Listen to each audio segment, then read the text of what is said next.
Balita ko, boss, kung umaabot ng 500,000 monthly income itong barbershop. Tama ba? Yes, meron kaming branch na umaabot ng 500,000 na sales ngayon naman.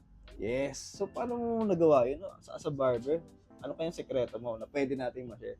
Isa siguro sa sekreto namin is we really focus on maintaining the quality ng services namin. Kaya rin tuloy-tuloy din ang training namin, even internationally, di ba? And also, yung marketing namin, advertising, very relentless yan. Yes. Ayan din yung tinuturo namin sa mga franchises namin nang sa ganun, ma-dominate nila yung local market nila. Tulong na rin ng ginagawa namin nationwide advertising.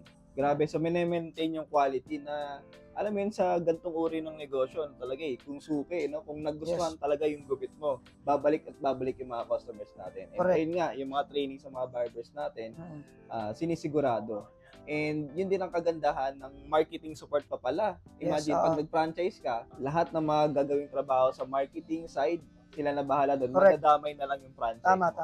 Katulad yan, nandito ako, no? Naging brand ambassador na ako ng Publix. So yan, isa ako sa mga magsusupport sa mga franchise din if ever na may mga, nangangailangan ng marketing. Yes, tama.